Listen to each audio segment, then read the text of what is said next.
हरे कृष्णा। ओम अज्ञानितिमिरान्धस्य ज्ञानाञ्जनशलाकया चक्षुरुन्मीलितं येन तस्मै श्रीगुरुवे नमः। हरे कृष्णा।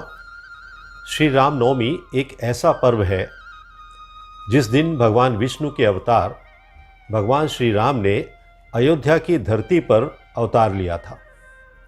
रामनवमी चैत्र के महीने में, अर्थात यूँ समझिए कि कभी अप्रैल के महीने में तो कभी मई के महीने में शुक्ल पक्ष के 9वें दिन आती है। मर्यादा पुरुषोत्तम भगवान राम करुणा, सौम्यता, दया, धर्म और अखंडता के अवतार थे। यद्यपि उनके पास दुनिया की सारी शक्ति थी, फिर भी वो शांत और सौम्य थे। सूर्य को राम के वंश का पूर्वज माना जाता है, जिसे सौर वंश, रघुकुल या रघुवंश कहा जाता है। रघु का अर्थ है सूर्य और कुल या वंश का अर्थ है पारिवारिक वंशज होना। राम को रघुनाथ, रघुपति, राघवेंद्र आदि के रूप में भी जाना जाता है। अयोध्या में उनके शासनकाल को परिपूर्ण शासन के प्रतीक के रूप में रामराज्य कहा जाता है। अयोध्या राजा ऋषि मनु द्वारा स्थापित राजधानी थी। राजा दशरथ के शासनकाल के दौरान अयोध्या महान समृद्धि की अवधि तक पहुंच गया, लेकिन दशरथ को एक समस्या थी। उनकी कोई संतान नहीं थी, इसलिए उन्होंने अश्वमेध यज्ञ करने का निर्णय लिया। विस्तृत और कठिन अनुष्ठानों का पालन किया। जब दशरथ का यज्ञ समाप्त हो गया तो यज्ञ कुंड के ऊपर से एक चमकदार आकृति दिखाई दी और राजा को पायसम या कहिए खीर नामक एक दिव्य पेय प्रदान किया, जो उनकी रानियों कौशल्या, कैकेयी और सुमित्रा को दिया जाना था। नियत समय में कौशल्या ने राम को, कैकेयी ने भरत और सुमित्रा ने लक्ष्मण और शत्रुघ्न को जन्म दिया। श्रीमद् भागवतम के स्कंद 9 अध्याय 10 में भगवान श्री रामचंद्र की लीलाओं का वर्णन किया गया है। वहां यह भी उल्लेख किया गया है कि महाराज खट्वांग के वंश में भगवान रामचंद्र प्रकट हुए। इसमें भगवान की गतिविधियों का भी वर्णन किया गया है, उनके जीवन के कार्यकलापों का भी वर्णन किया गया है। इसमें यह भी बताया गया है कि कैसे उन्होंने रावण का वध किया और अपने राज्य की राजधानी अयोध्या लौट आए। आइए अब इससे पहले कि हम श्री राम का यशोगान करें, ये जानते हैं कि राम की वंशावली क्या है। महाराज खट्वांग के पुत्र दीर्घबाहु थे और उनके पुत्र रघु थे। रघु के पुत्र अजा थे और अजा के पुत्र दशरथ थे और दशरथ के पुत्र भगवान रामचंद्र थे, जो मर्यादा पुरुषोत्तम थे।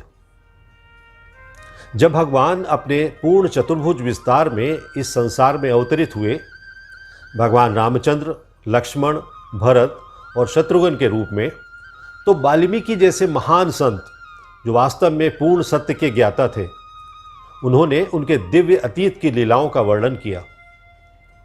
श्री सुखदेव गोस्वामी ने इन अतीत की लीलाओं के बारे में संक्षेप में बताया है। भगवान रामचंद्र जी ने विश्वामित्र के साथ जाकर मारीच जैसे राक्षसों को पराजित किया, फिर अत्यंत मजबूत एवं कठोर हरधनु नामक धनुष को तोड़कर माता सीता से विवाह किया और परशुराम का मान मर्दन किया। फिर अपने पिता की आज्ञा का पालन करने के लिए वे लक्ष्मण तथा सीता सहित जंगल की ओर प्रस्थान कर गए। वहां उन्होंने शूर्पणखा की नाक काटी और खरदूषण जैसे रावण के पार्षदों का वध किया। रावण द्वारा सीता का अपहरण इस असुर के दुर्भाग्य का कारण बना। जब मारीच ने सोने के हिरण का रूप धारण किया तो सीता देवी को प्रसन्न करने के लिए भगवान रामचंद्र उसको लाने गए। इसी बीच में भगवान की अनुपस्थिति का लाभ उठाकर रावण सीता जी का अपहरण कर उन्हें लंका ले गया। जब 10 सिरों वाले रावण ने सीता के सुंदर एवं आकर्षक स्वरूप के विषय में सुना तो उसका मन काम वासना से उत्तेजित हो उठा और वो उनका अपहरण करने गया। रावण ने भगवान रामचंद्र को उनके आश्रम से दूर ले जाने के लिए सोने के हिरण का रूप धारण किए मारीच को भेजा। और जब भगवान ने उस अद्भुत हिरण को देखा तो उन्होंने अपना आश्रम छोड़कर उसका पीछा करना शुरू कर दिया। अंत में श्री राम ने उसे अपने नुकीले बाण से उसी तरह मार डाला जिस तरह से शिवजी ने दक्ष को मारा था। जब भगवान राम और लक्ष्मण दोनों कुटिया में नहीं थे तब दुष्ट राक्षस रावण ने विदेह राज की पुत्री सीता देवी का उसी तरह अपहरण कर लिया जिस तरह एक गडेरिये की अनुपस्थिति में बाघ किसी असुरक्षित भीड़ को पकड़ लेता है। दूसरी ओर जबकि रावण ब्राह्मण था, बहुत बड़ा विद्वान था, वो दिखने में शक्तिशाली और सुंदर भी था।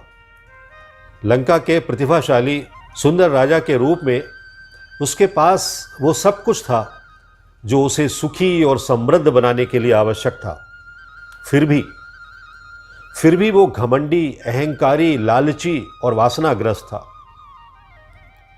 उसकी अतृप्त इच्छाओं ने उसे अधिक से अधिक शक्ति, अधिक से अधिक धन और अधिक से अधिक स्त्रियों से अपनी हर इच्छा को पूरा करने के लिए प्रेरित किया। इन दोनों चरित्रों में एक मुख्य अंतर है। भगवान राम का हृदय दिव्यता, प्रेम, उदारता, विनम्रता और कर्तव्य की भावना के साथ प्रकट हुआ। इसके विपरीत रावण का दिल घृणा और अहंकार से भरा हुआ था। भगवान राम के दिव्य स्पर्श से पशु उनके भक्त और उनके दिव्य सहायक बन गए। वानरों की कथा आप सब लोग जानते ही हैं। वहीं रावण के स्पर्श से यहां तक कि इंसान भी जानवर बन गए। मां सीता का अपहरण होने पर भगवान रामचंद्र लक्ष्मण समेत जंगल में उनकी खोज करते रहे। ऐसे ही एक दिन खोज करते करते उनकी भेंट जटायु से हो गई। तत्पश्चात भगवान ने असुर कबंध तथा सेनापति बाली को मारा और सुग्रीव से मैत्री की। इसके पश्चात वानरों की सेना बनाकर उनके साथ समुद्र तट पर पहुंचकर भगवान ने साक्षात समुद्र के आगमन की प्रतीक्षा की। किंतु उसके ना आने पर भगवान सागर राज पर बहुत क्रोधित हुए। जब समुद्र को भगवान के क्रोध का पता चला तो वो दौड़ा दौड़ा आया और भगवान की शरण ग्रहण की। और तब उन्होंने भगवान को पुल बनाने के लिए हर प्रकार से सहायता की। भगवान ने समुद्र पर सेतु बांधा और विभीषण की सलाह पर उन्होंने रावण की राजधानी लंका पर आक्रमण कर दिया। इसके पहले ही भगवान के नित्यदास हनुमान ने लंका में आग लगा दी थी। लक्ष्मण की सहायता से भगवान रामचंद्र की सेना ने सारे राक्षस सैनिकों का वध कर दिया था और तब भगवान ने रावण का भी वध किया। रावण का वध होने के बाद मंदोदरी तथा रावण की अन्य पत्नियां रावण के लिए शोक करने लगी। फिर भगवान रामचंद्र के आदेश के अनुसार विभीषण ने परिवार के समस्त मृतकों का दाह संस्कार किया। इसके पश्चात भगवान रामचंद्र ने विभीषण को लंका का अधिपति बना दिया, उनको लंका का अधिकार सौंप दिया और उसे दीर्घायु होने का आशीर्वाद दिया। भगवान ने अशोक वाटिका से सीता देवी का उद्धार किया और उन्हें अपने पुष्पक विमान में लेकर राजधानी अयोध्या लौट आए। जब भगवान अयोध्या लौटे तो वहां का क्या हाल था, आइए इसको जानते हैं। उनके अयोध्या आने पर छोटे भाई भरत ने उनका जोरदार स्वागत किया। भरत, जो कि उनकी खड़ाऊं रखकर राज्य का शासन संभाल रहे थे, जब भगवान रामचंद्र अयोध्या में प्रवेश करने लगे तो भरत उनकी खड़ाऊं ले आए। विभीषण और सुग्रीव चंवर और पंखा डुला रहे थे। हनुमान छाता ताने हुए थे, शत्रुघ्न भगवान का धनुष लिए हुए थे और सीता देवी पवित्र स्थानों से लाए हुए जल से भरा हुआ एक पात्र लिए हुए थी। अंगद ने तलवार ले रखी थी, जबकि जामवंत के हाथ में ढाल थी। भगवान रामचंद्र लक्ष्मण और सीता देवी समेत अपने सभी परिजनों से मिले। तब वशिष्ठ मुनि ने उन्हें राजा के रूप में सिंहासन प्रदान किया। भगवान रामचंद्र तथा उनके भाई लक्ष्मण, भरत एवं शत्रुघ्न ये सभी जीव तत्व न होकर विष्णु तत्व हैं। भगवान अनेक अनेक रूपों में अपना विस्तार करते हैं। अद्वैतम अच्युतम अनादिम अनंत रूपम। यद्यपि वे सभी एक ही हैं, किंतु विष्णु तत्व के अनेक रूप एवं अवतार होते हैं, जैसा कि ब्रह्म संहिता में इसकी पुष्टि की गई है। रामादिमूर्तिषु कला नियमेन तिष्ठम्। भगवान अनेक रूपों में विद्यमान है, जैसे कि राम, लक्ष्मण, भरत और शत्रुघ्न। ये रूप उनकी सृष्टि के किसी भी कोने में स्थित हो सकते हैं। ये सभी रूप स्थायी रूप से, शाश्वत रूप से ईश्वर के व्यष्टि रूपों में विद्यमान रहते हैं और ये समान शक्तिशाली अनेक दीपकों के समान होते हैं। भगवान रामचंद्र, लक्ष्मण, भरत तथा शत्रुघ्न ये सभी विष्णु तत्व होने के कारण समान रूप से शक्तिशाली हैं। देवताओं के प्रार्थना करने पर ये महाराज दशरथ के पुत्र के रूप में अवतरित हुए। कुछ लोग जो अपने आप को उच्च शिक्षित मानते हैं, उन्होंने ये सिद्ध करने का प्रयास किया है कि रामचंद्र भगवान न होकर एक सामान्य व्यक्ति है। किंतु जो विद्वान हैं और आध्यात्मिक ज्ञान से युक्त हैं, वो ऐसी बातों को कभी स्वीकार नहीं करते। वे तो उन ज्ञानियों द्वारा प्रस्तुत किए गए भगवान रामचंद्र एवं उनके कार्यकलापों के वर्णन को ही स्वीकार करेंगे जो परम सत्य को जानते हैं। भगवत गीता के अध्याय 4 के श्लोक संख्या 34 में भगवान उपदेश देते हैं कि गुरु के पास जाकर सत्य सीखने का प्रयास करो, विनीत होकर उनसे प्रश्न करो, उनकी सेवा करो। स्वरूप सिद्ध व्यक्ति ही ज्ञान प्रदान कर सकते हैं, क्योंकि उन्होंने सत्य का साक्षात्कार किया है। तत्वदर्शी बने बिना कोई व्यक्ति भगवान के कार्यकलापों का वर्णन नहीं कर सकता। कहने को तो अनेक रामायणें हैं, किंतु उनमें से कई प्रमाणिक नहीं हैं।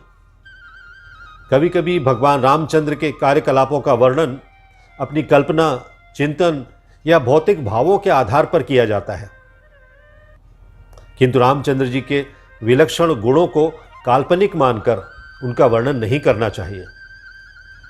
भगवान रामचंद्र की कथा का वर्णन करते समय सुखदेव गोस्वामी ने महाराज परीक्षित को बताया कि आपने भगवान रामचंद्र के कार्यकलापों के विषय में पहले से सुन रखा है। इसका यह अर्थ है, और ये एकदम स्पष्ट है, कि 5000 वर्ष पूर्व में रामचंद्र की अनेक कथाएं या रामायण थी और अब भी अनेक हैं। फिर भी हमें केवल तत्वदर्शियों द्वारा लिखित कथाओं को ही चुनना चाहिए। भगवान राम की सभी लीलाएं अद्भुत थी। उस सभा भवन में जिसमें सीता देवी को अपने पति का चुनाव करना था, उन्होंने इस संसार के वीरों के बीच भगवान शिव के धनुष को खेल खेल में तोड़ दिया। यह धनुष इतना भारी था कि उसे लाने के लिए 300 व्यक्ति लगे थे। 300 व्यक्ति उसे उठाकर लाए थे, लेकिन भगवान रामचंद्र ने इसे उठाया, इसे मोड़ा और उसकी डोरी चढ़ाई और बीच से वैसे ही तोड़ डाला जिस तरह हाथी का बच्चा गन्ने को तोड़ डालता है। इस तरह भगवान ने सीता देवी का पाणी ग्रहण किया, जो उन्हीं के समान रूप, सौंदर्य, आचरण, आयु तथा स्वभाव से युक्त थी। निस्संदेह वो भगवान के वक्षस्थल पर सतत विद्यमान श्री लक्ष्मी जी थी। प्रतियोगियों की सभा में से मां सीता को जीतकर उनके मायके से लौटते हुए भगवान रामचंद्र को मार्ग में परशुराम मिले। यद्यपि परशुराम अत्यंत घमंडी थे, क्योंकि उन्होंने इस पृथ्वी को 21 बार राजाओं से विहीन बनाया था, किंतु वे क्षत्रिय वंशी राजा भगवान राम से पराजित हो गए। जब भगवान श्री राम सामान्य पुरुष का वेश बनाकर अपने प्रति लोगों की धारणा जानने के उद्देश्य से अपनी राजधानी में घूमने लगे, तो अचानक एक रात उन्होंने एक व्यक्ति को अपनी पत्नी से बातें करते हुए सुना, जो पराये पुरुष के घर गई थी। उस व्यक्ति ने अपनी पत्नी को डांटते हुए सीता देवी के चरित्र पर संदेह व्यक्त किया। भगवान तुरंत अपने महल में लौट आए और ऐसे लोक अपवादों से डरकर उन्होंने सीता देवी का संग ऊपरी मन से त्यागने का निश्चय किया। इस तरह उन्होंने सीता देवी को वनवास दे दिया। वो गर्भवती थी, अतः उन्होंने वाल्मीकि मुनि के आश्रम में शरण ली, जहां उनके जुड़वां पुत्र लव और कुश ने जन्म लिया। अयोध्या में लक्ष्मण के 2 पुत्र उत्पन्न हुए, अंगद तथा चित्रकेतु। इसी तरह भरत के तक्ष तथा पुष्कल और शत्रुघ्न के भी 2 पुत्र हुए, सुबाहु तथा श्रुतसेन। जब भगवान रामचंद्र की ओर से भरत विभिन्न देशों पर विजय प्राप्त करने के लिए गए, तो वे लाखों गंधर्वों से लड़े। उन्हें युद्ध में मारकर उन्होंने अपार संपत्ति प्राप्त की, जिसे वे घर ले आए। शत्रुघ्न ने ब्रज में स्थित मधुवन में लवण नामक असुर को मारा और मथुरा को राजधानी बनाया। लवणासुर को मारने की उनकी कथा आप सबको पता होगी। तभी सीता देवी अपने दोनों पुत्रों को ऋषि वाल्मीकि के संरक्षण में छोड़कर पृथ्वी में समा गई। इस समाचार से भगवान रामचंद्र जी बहुत दुखी हुए और उन्होंने 13,000 वर्षों तक यज्ञ किया। इस तरह सुखदेव गोस्वामी भगवान रामचंद्र के तिरोधान की लीला का वर्णन करके और यह सिद्ध करके कि भगवान केवल अपनी लीलाओं के लिए प्रकट होते हैं, भगवान रामचंद्र के यशोगान को संपूर्ण करते हैं। अब अंत में सारांश के रूप में भगवान राम हमें ये 5 सूत्री सिद्धांत देते हैं। वो 5 सूत्र क्या हैं? पहला, पुत्र के रूप में। पुत्र के रूप में भगवान हमें ये सिखाते हैं कि हम सम्मान पूर्वक और प्यार से अपने पिता के आदेशों का पालन करें, अपने पिता की गरिमा के लिए अपने आराम का त्याग करें। इसलिए वो वन चले गए। दूसरा, सौतेले बेटे के रूप में। सौतेले बेटे के रूप में हम यहाँ तक कि जब हमारी सौतेली माँ हमारे प्रति दयालु नहीं हो, तब भी जब वो अपने ही बालक के पक्ष में आपके खिलाफ अपराध करती है, उससे नाराज ना हो, उसके खिलाफ लड़ाई ना करें, उसकी और उसकी इच्छाओं का सम्मान करें। तीसरा, भाई के रूप में हम अपने भाई के प्रति वफादार रहें, उसकी देखभाल करें। चौथा, एक पति के रूप में हम अपनी पत्नी की रक्षा करें, उसकी सुरक्षा और उसकी पवित्रता के लिए लड़ें।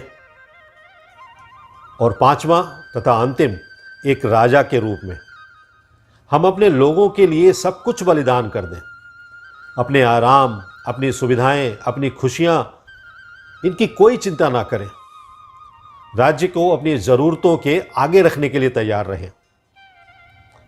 तो रामनवमी के उपलक्ष्य में भगवान राम के जीवन से मिलने वाली ये शिक्षाएं हम अपने जीवन में अपनाएं और अपने घर और समाज को राम राज्य बनाएं। इसी कामना के साथ आपसे विदा लेते हैं।